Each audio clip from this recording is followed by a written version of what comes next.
got the memo. You didn't just stare at us while we were dancing. No, that's like my biggest fear. That happened to be my bat mitzvah. I have nightmares about it. So no. No, it was very funny. I don't remember which one, but it's actually happened more than once. But we've had a couple of guests who are just kind of like this, and we start to dance and they're just like this, and we're like, this is recording, right? And we're not gonna like swoop you in later. You're just there. So imagine 13-year-old me is dancing to a Fergie song in front of all of my friends and family, and no one would dance with me. So now it's ingrained. That's so sad. Dance. Why would they do that? Because everyone was embarrassed because you're 13 and you're insecure and no one wanted to dance. I will say, of all the coming of age parties out there, the bat mitzvah, the bar and bat mitzvah, it's just too young. 12, 13 is quinceañera is 16. It's a freaking bash. What are the other ones? Have you? But you've been? Because these we throw down at 12. Yeah, but it's too much throwing down. But there's it's like competitive throwing down. Is it too much? It is competitive. I just remember, I think I had like my first. It wasn't my bat mitzvah. It was my friend's bat mitzvah. But I had my first crush on this guy. I think his name was William. You remember his name? I do. It was my first crush. But there was a lot of like, not bullying, but like pushing us into like the photo, like pushing us into the same area. And I was like, I'm pretty sure he doesn't have a crush on me. What are we doing, guys? I'm sure he did. I doubt it. I'm sure he did. You know what I hate about it now, looking back, is I don't know if yours was like this, but we had we had assigned tables, like when you have a wedding. Get married, yeah. When you get married, exactly. And it seems so silly, but when you're 13, you think it's really cool. And I remember, like, you get to be at the best table. You don't get to be at the best table. So I feel bad. I don't like the 13-year-old, snobbery of it all, but it is a nice event. Well, my bat mitzvah. So my brother had a bar mitzvah. I was 9. And I was really the star of his bar mitzvah, which is great. I was having a blast. I was in the karaoke room. I was everywhere. Mm-hmm. If you look at the photo, and also like my brother at 13, we joke, looked like Anthony Soprano Jr. So like cracking up. he wasn't like he really had a glow up in high school. So like I am 9 years old. I'm fabulous. It's amazing. Then it comes time for my bat mitzvah. My grandfather, my grandparents are in Israel. They're very religious. You don't really bat mitzvah girls when you're Orthodox. So my parents said it was up to me. They were like, your grandparents don't care if you have one, so you don't have to have one. Whatever. Would you rather go on vacation instead? I was like, what do you mean? And they were like, pick a place. I was like, pick a place? They're like, pick a place. We'll go on vacation for a week. It's up to you. So we end up going to Antigua. You didn't have a bat mitzvah? Well, hold on. Okay. I maybe didn't have a bat mitzvah, but I had a coming of age.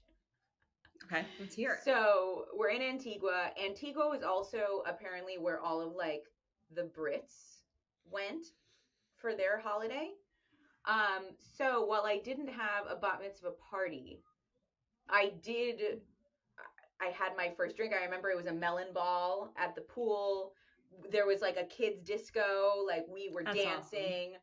I had my first like makeout session with like a 17-year-old British boy. No. Yeah, no, it was great. It was a real coming of age story. Do you know that is what happens on every single cruise? This was basically, it was basically a cruise, but it was like in a Caribbean island. That sounds. It was amazing. It was great. I wouldn't change it for the world. That's awesome. But alas, this is not a bat mitzvah podcast. Unfortunately, we are here to talk about e-commerce. It should be. Also, Belinda probably won't speak. I maybe have a little bit of like a sexy sounding voice thing going on. Belinda's full on sexy sick voice going on. There is a plague on my house, kind of sexy Gaby, sick. There is a plague. But I think also, Gaby, your child was sick last week? Just perpetually, yes. Okay, yeah, because my child was sick last week as well. So when, I don't know who it was who I've been emailing with, was like, Chris, hey, can we reschedule? I was like, yes, please.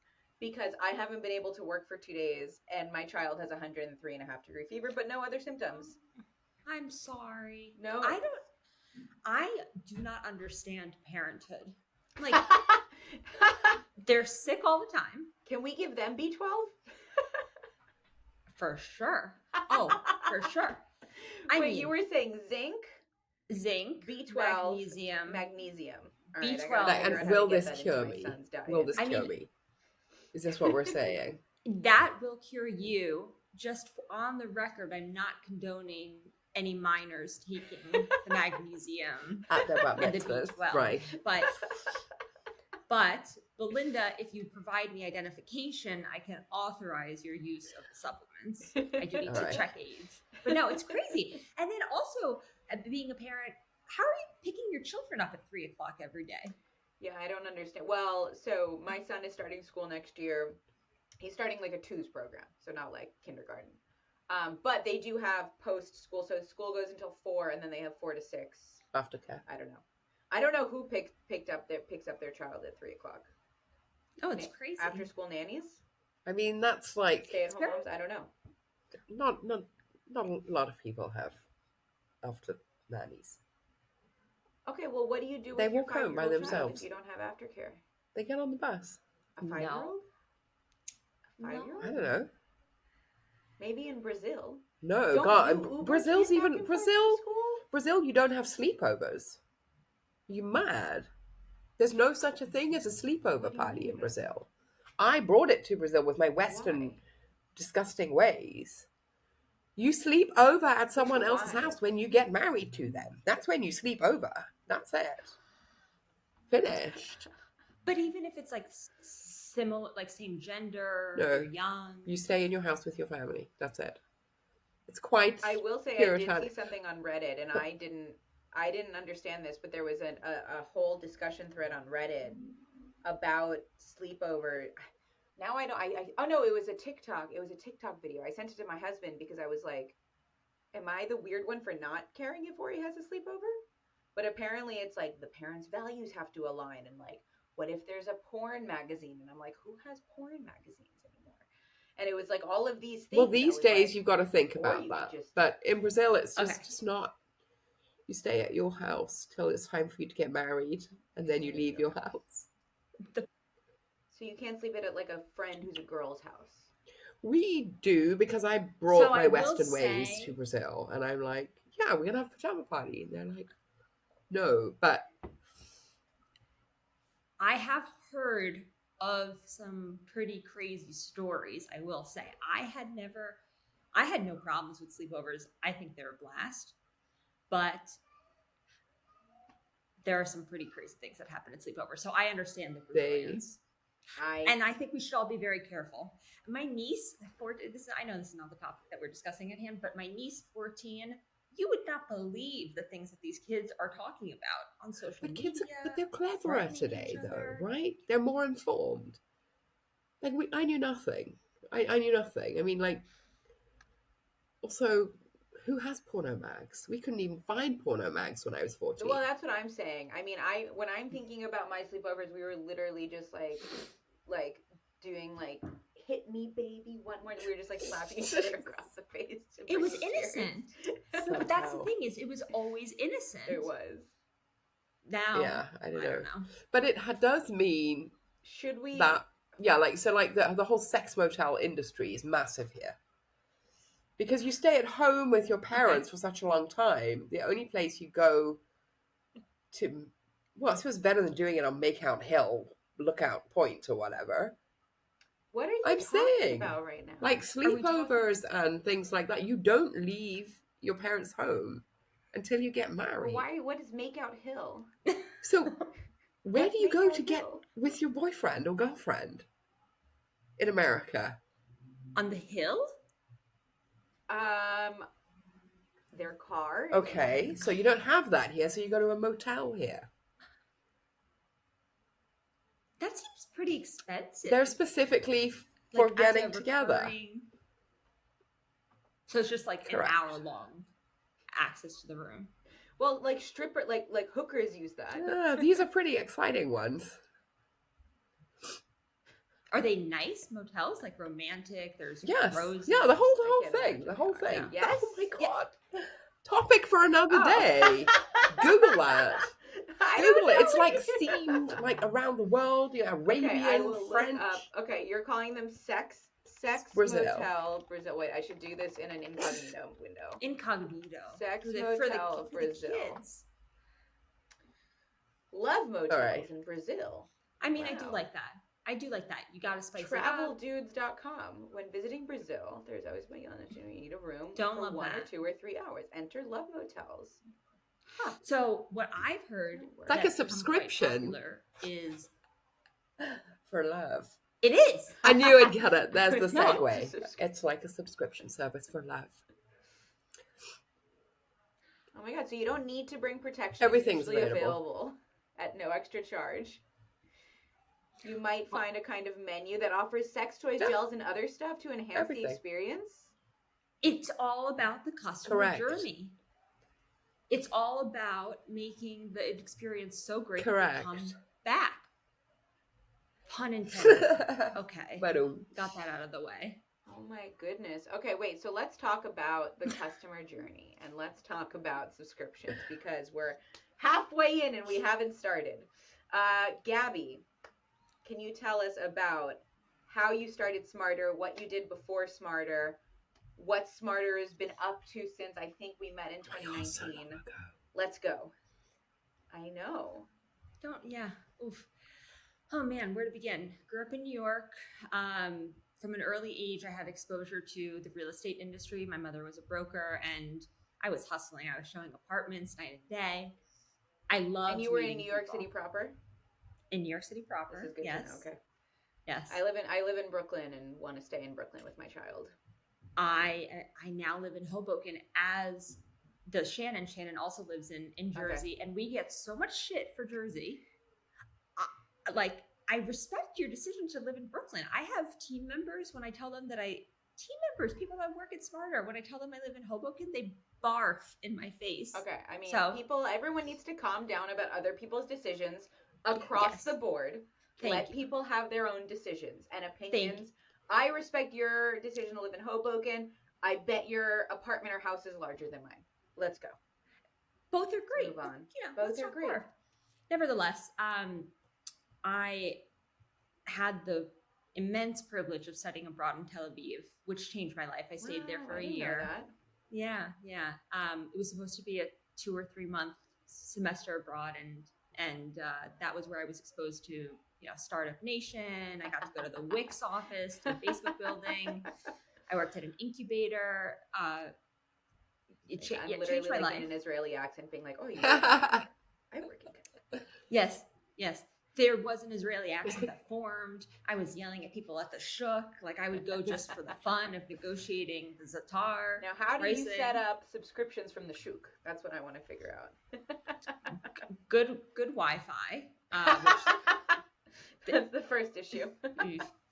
Nevertheless, graduated, started in real estate media. Super random, but it was the sickest first job. I got to travel the world, work with some really influential people in real estate. Made my way into sales at my next company. I worked at Reonomy, which was at the time a Series A prop tech company. Eventually, they exited, and that team was incredible. Like I had Prop tech. So property tech? Yeah, Okay, it was real property. estate data. Real estate tech. Okay. So anyone that's a roofer or broker that needed to prospect for clients, they would use our solution. And then COVID happened, and at that point, I was managing a wonderful team. It was a little, I don't want to say depressing, but it was challenging for me to work remotely, honestly. I missed the energy of sales in person. So maybe I have our timeline wrong. Did we meet in 2021? When did you start Smartrr? 2020. Yeah, 2020. Okay. So we must have been in 2021. No, we might have met in 2020. Pre-COVID and exactly post.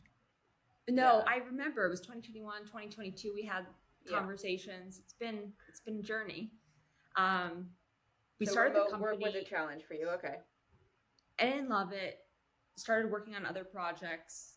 Landed into the world of e-com totally by accident, but found a really big issue, which at the time was that subscriptions were not available to people with ease. It was really expensive to set up, and that you were really defined in a certain type of subscription. It was subscribe and save monthly, 10% off. There wasn't much creativity to be had. And I thought it was an interesting problem. I saw the emotion that people had talking about it. Brands were really excited about the opportunity to have predictable revenue, but felt helpless and like they were not big enough to take advantage of that. And so we started building Smartrr. A couple of years have gone by since then, and we still very much have the same goal. It's how to generate that predictable revenue, but through the lens of this is your most valuable customer. How are we going to take that person and have Daria sending Belinda presents, Belinda tweeting about the products? Ultimately, all of these actions come back to subscriptions. But we've launched loyalty, dunning programs, robust analytics. I can keep going, but it's all about getting that most valuable customer to engage with the brand. And if I remember, so really quickly, at the time, there was Recharge and Bold, which were really the only companies that I guess were developing their own checkout. So that's why they existed, because Shopify didn't have the subscription API yet, and you weren't actually able to run subscriptions through Shopify's checkout. So can I ask, just in terms of, one, women finding opportunities to be founder, like how did you go from leading a team of people in the prop tech world to e-commerce and subscription? Like, how did you even find that problem at all? I would say it's the opposite of women being empowered to start a company. Okay, tell me more. First of all, Reonomy was a great experience. I got to flex my muscle in sales, and that granted me the opportunity to launch our mid-market team. And I still keep in touch with my reps. I have nothing but the best time to share from my experience there. This was my first, Smartrr was my first venture into being directly involved in venture funding, raising capital, building a team where I wasn't working within a department, but obviously I was responsible for the entire company. And what you said about women starting companies, I had the opposite experience. I think that people are taken advantage of when starting companies. I think that people take advantage of someone's first time doing something, 100%. but it was, I love it. You didn't have that experience. You didn't have that experience, or you did? Oh, I had the experience of people taking advantage because you're, yes. Yeah, absolutely. Okay. Yes, like significant pay disparity and all of the above. Now, that's not the experience for everyone. I think the strides that society has made, particularly in the US, particularly in tech, to enable women to seek their dreams and to be the person that, is responsible for their own destiny is epic. And a generation ago, that wasn't available to as many people, but I think we have a long way to go. I would agree. Like, one thing at least we're seeing, 100% I agree. One thing we're seeing now, and I actually went to a fundraising event last week, 2 weeks ago. That was generally it was a fundraising in this economy event. I was more, we have e-com clients who are trying to fundraise, and I was like, let me see if I can get educated. And unfortunately, we are seeing basically a bit of a regression into it is harder if you are a person of color. Like, it was always harder. It's now that much harder, right? And it's basically the limited funds that are going out to white men. Still. So it's still, but it's like, it feels like when money was flowing a little bit more freely, we had made some. It's like we had spare money, so we'll give it to the little women and people of color. Exactly. Now times are tight. Let's just stick with what we know and love, the old white man. White man. Yes, it's what we know and what is less risky. And I think, I hear that from people all the time. Like, that is very much echoed across all verticals. I wish that VC leaned a little bit more opinionated and that people weren't waiting for the lead investor to get involved. And the stories I've heard where people have been given the opportunity to fundraise and grow their business are because someone took a risk. I wish that there was more of that. Well, and then what I see so much, and this is maybe more with PE, is like too much copycatting and not enough free thinking, where it's like, oh, well, this company did it and it worked. So if we replicate it, it'll work for us too. And it's like, that's literally how nothing works. You could have two companies in the same vertical and the same marketing tactic will not work for both companies.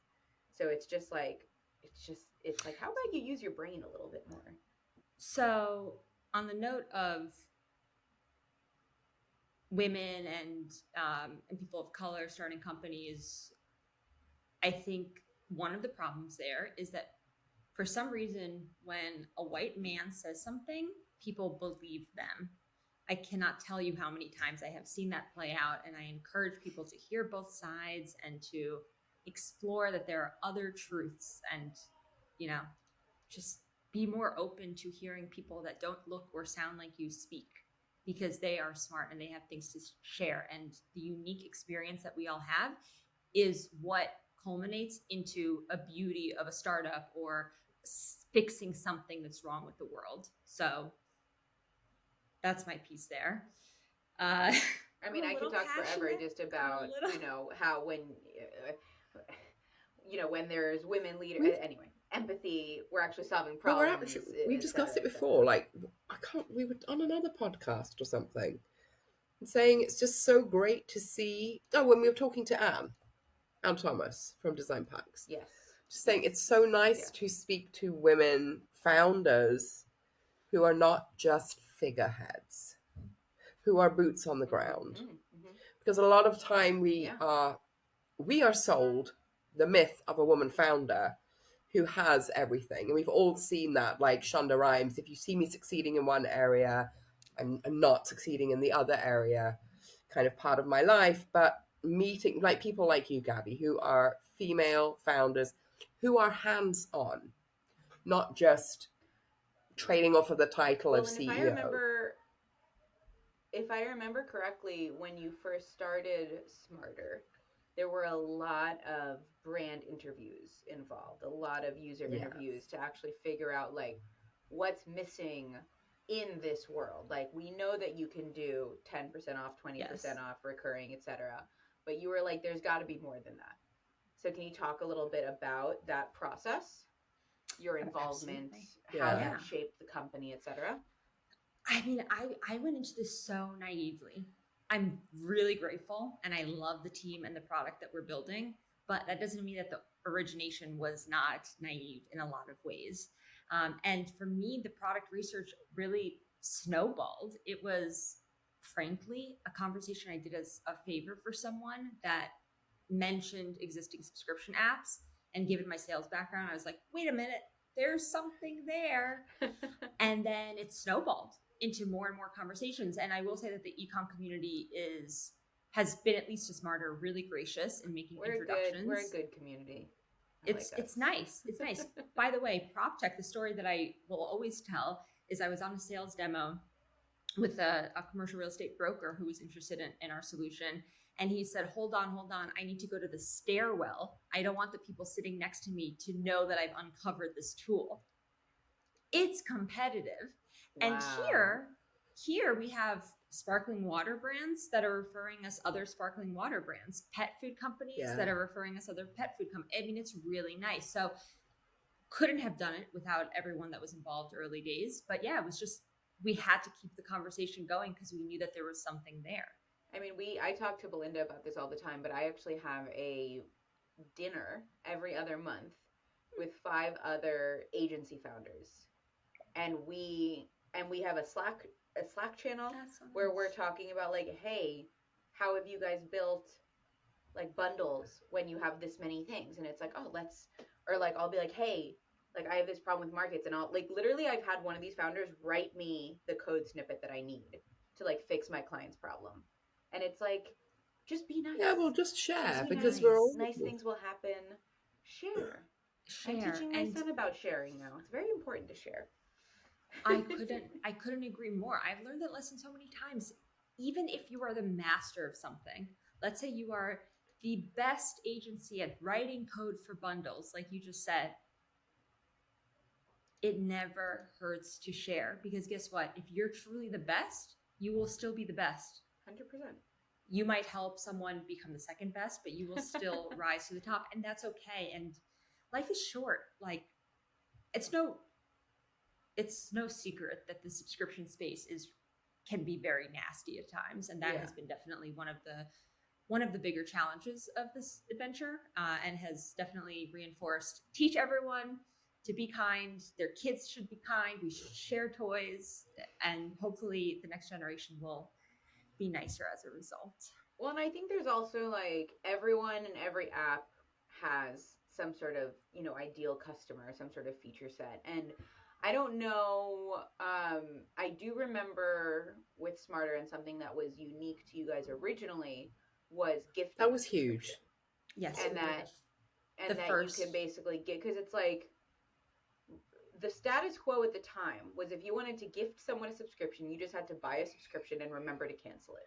Yes. And not only that, you were also like getting all of the communication, and like you were the subscriber even if it was for your friend. Or if you bought it for your friend and put their info, then they would need to log in to cancel. Mm-hmm. It's like their email address, your credit card, it's a mess.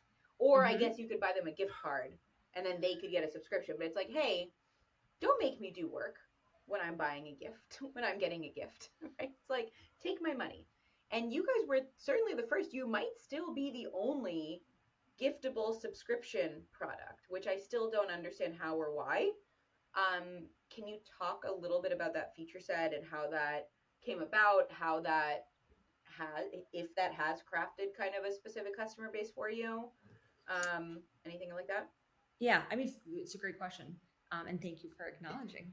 That was Well, it's one of my favorite. It's like, thanks. Even though we met 3 years ago, it's the first thing that comes to mind when I'm even talking to clients. And I'm like, we're actually talking to a client now who doesn't currently have subscriptions, wants to implement it, and I'm like, this is a gift, would be great.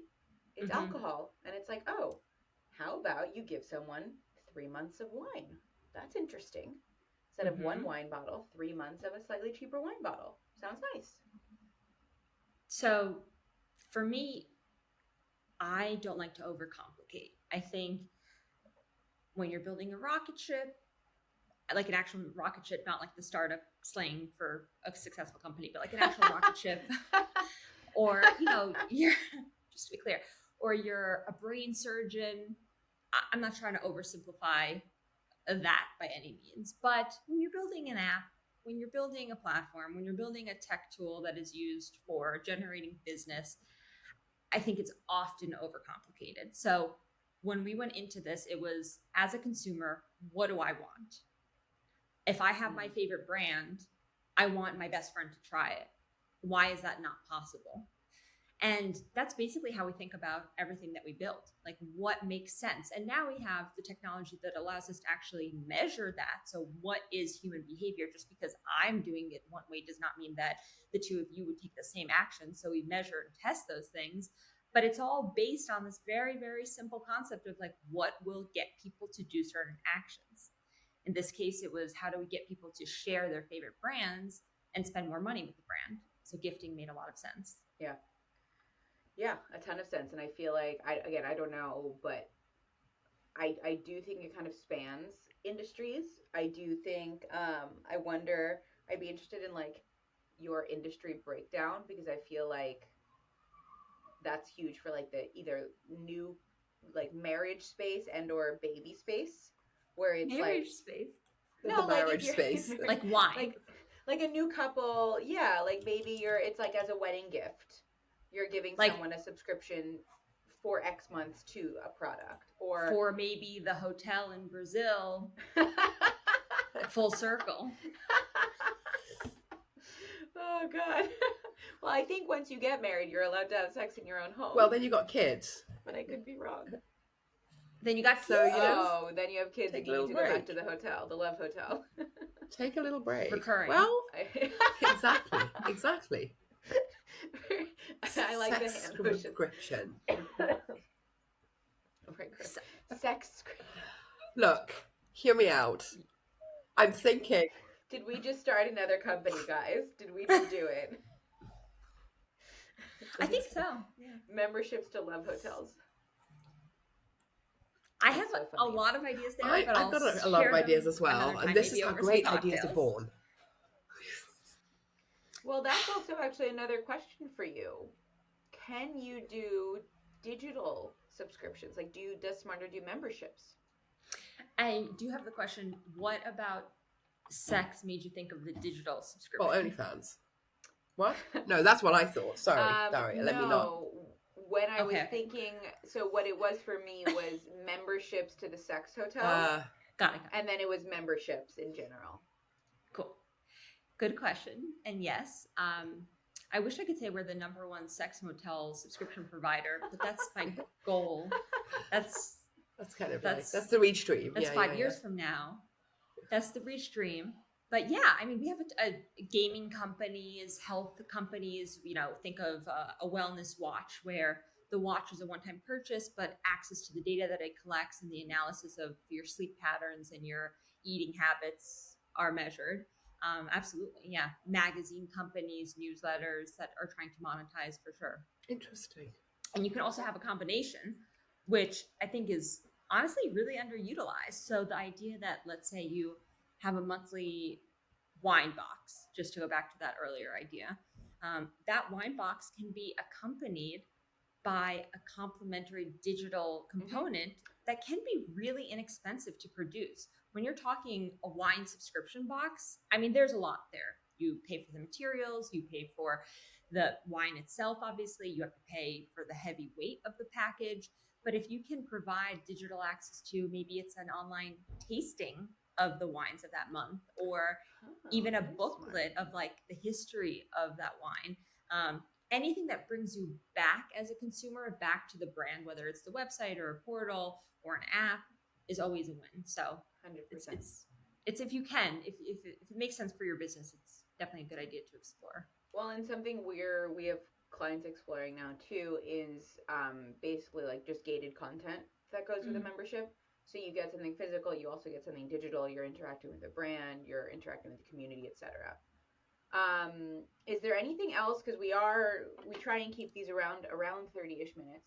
Is there anything else? I mean, I've been having a really good conversation, so I don't want to cut it short, but is there anything else we haven't covered that you want to cover? Anything else you want to talk about? The biggest one for us is we're super excited about loyalty. When we were initially doing research on what eventually became Smartrr, subscriptions were a pain point and loyalty was. It was something that people deemed really cumbersome, expensive.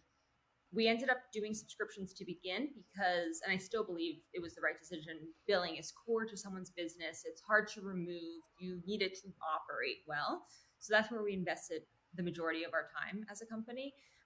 But what we kept seeing was the trends around loyalty, rewards, referrals, fun experiences that someone can redeem after gaining points were really powerful, not just for subscribers, but to even get someone to buy a product a second time. So last month, I want to say, we announced that we launched loyalty for every online buyer, not just subscription.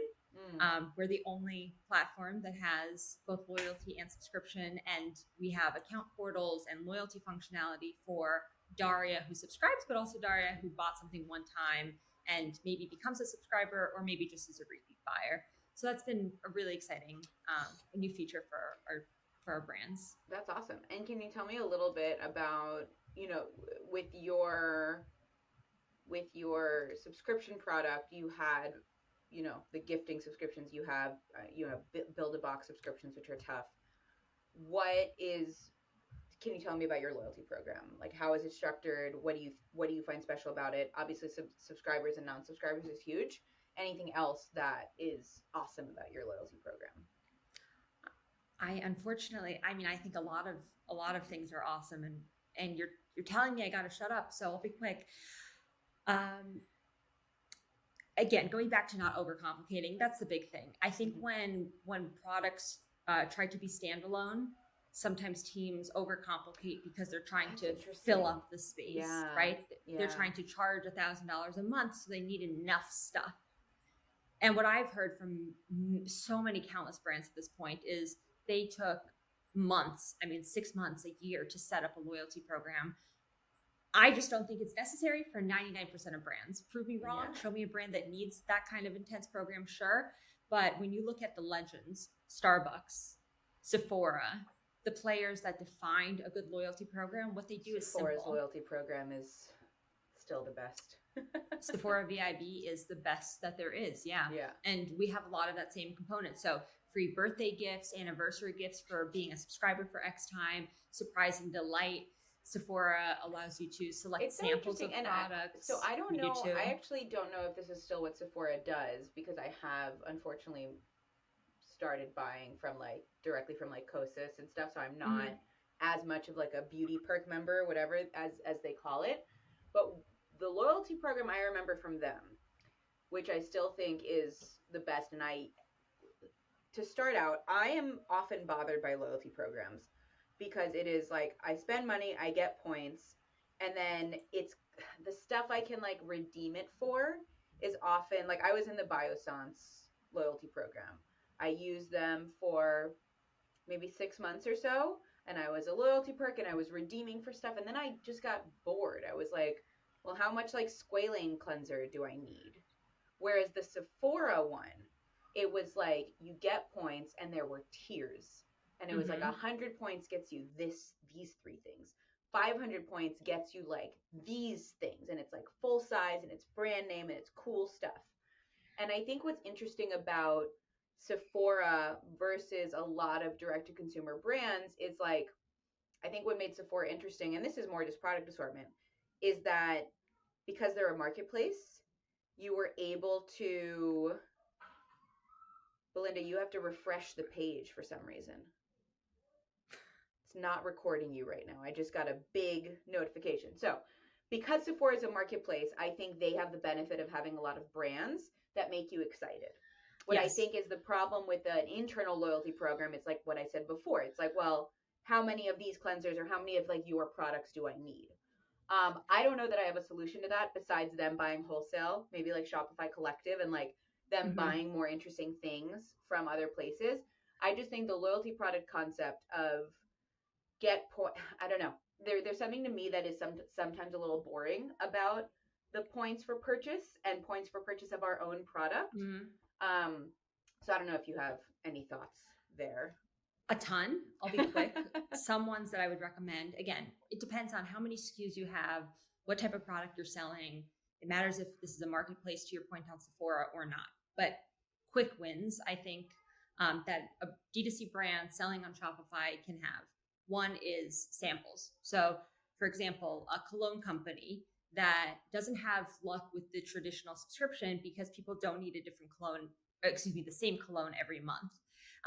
What we see brands doing is offering a different cologne every month, every 3 months, and then including samples, either because they have a new product that they want people to try, or as something that you can redeem with points. Well, and I think that makes a great point, right? Where I think in that case, it's kind of a less is more, right? So what Sephora did was they had 3 types that were changing probably every season, is my guess. Yes. Whereas where I get bored is when it's like, well, here's 20 products for you to choose from.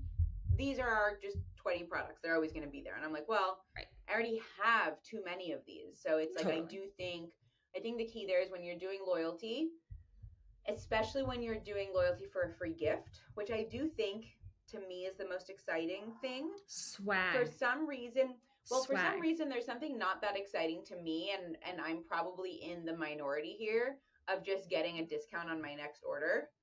I'm almost expecting a discount on my next order because I'm a loyalty member. I need to get something extra. And gifting is I think it's my 3rd love language. So it's like, it's not my top 2, but it's not at the bottom either. So I care about gifts, but not, I don't know. I think that's interesting. So yeah, I actually haven't experienced the Smartrr loyalty program yet, so I'll need to try that. Yes, please do. The other ones that I would highlight, tiered membership experiences are exactly what we do. So when you talk about Sephora, one of the things that made it so captivating is that you got to go up in tiers the more you bought. And as a result, points were worth more. You had access to different products, as you said. So I totally agree. That is a wonderful strategy. I think swag is also something that is really, really unutilized by a lot of these D2C brands. This is your most loyal customer. This is someone that's choosing your makeup line out of all the other makeup options out there. Send them a hat. Send for 500 Make it points, a cool they get hat. a shirt. Like exactly. I think Glossier had a really good swag program at the beginning that didn't just say Glossier. It said like human or something. Like it followed their brand marketing strategy, and I think that was huge. And by the way, we partner with some drop shipping companies where you don't have to actually handle the inventory of that swag. Mm-hmm. So there's so many creative ways to do that. And then the last one that is kind of one of my favorites, I want to say, just because it's so creative. I was working with a SPF sunscreen company. It's summer in where we are, at least. And they were saying something very similar. Loyalty is so dull, right? Like it's not fun for the user. So we came up with some experiences. For example, in the tri-state area, you can redeem for 50 points a day pass to the beach that normally costs $20. That's the fucking smartest thing I've ever heard. And I don't know why. Probably because you said an SPF company. My first thought was like, gift me an infrared sauna session. Infrared sauna and cold plunge session. Like, I want that. That's awesome. Like, gift that's cards. Gonna cost, kind that's of like a Groupon. Yes. No, I know. Sure, but maybe that's the extra VIP. Where it's like, oh, you've spent, your CLTV is $5,000. Yes. Sauna sesh. Especially if I've literally never thought about making these experiential, and I'm obsessed with it.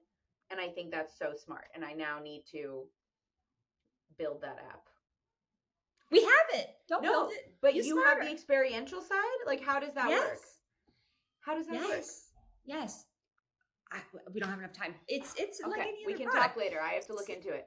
But yes. I don't understand. Okay, whatever. I will say two main things. One is you can offer it as a digital product. The second is you can partner with your favorite. So Hand and Stone Spa can be the provider. I would check out Quince that does mainly apparel, but it's a really cool company. I highly recommend it. They have everything I own is Quince almost. Shut up. But how do they, because it's the best, it's like, it's for the basics, best. It's like the best quality. Like all of my like linen button downs, all of my like summer stuff, linen pant, like all of it is I'm Quince. So happy Quince is getting the proper shout out they deserve. I literally go, every time someone in the office talks about like, oh, I need a new pair of pants, Quince. I'll buy them for you. It's like good quality. It's like, it's to me, and I know Everlane had its own success, but to me, it's like what Everlane tried to do. But Everlane was always like a little too expensive for like what it really was for, I think, the fit. But and I still don't understand how, let's say the beach pass thing you said. So how does that how is that operational? So how do I get the beach pass? What's powering that? Smartrr? Yes. Yeah. Again, don't overcomplicate. It's one of a couple things depending on the partnership you have. In this particular case, it was literally like a gift card that basically you redeemed the gift card and could buy a day pass online to the beach. Okay. Nothing crazy. It could be redeemable as a credit to the store. So the day pass is $20. You get $20 credit for your next purchase. It could be as simple as that. It could also be through a partnership. Which another company of ours recently did. Quince does a good job of this too, not with regards to loyalty. You don't have to redeem points for it, but the power of partnerships is great. Quince has a whole listing of every partner and you get a special discount. What? Because you partner offers? I've never seen this before. Honestly, I have thought about going to work for Quince. So many, I'm obsessed. I hate when people say that they're obsessed with something. Truly, but that actually is a phenomenal shout out to I don't Quince. know anything about get Quince credit for your purchase. Do I have? I don't even know if I have an account. Okay, I need to do some research. We gotta sign off. I hope it recorded Belinda and we don't have to record this again. We might need to have you back if it didn't work and have to start this again. But Gaby, thank you so much for joining. This was great. I need to definitely learn more. I think the general rule is don't get taken advantage of. And don't overcomplicate things. And MVP and listen to your customers and build what they need, build what they're asking for. Yes, and be a good person. Well, thank you for joining us. Such a pleasure. Yeah, such a pleasure. Well, maybe I'll see you next week.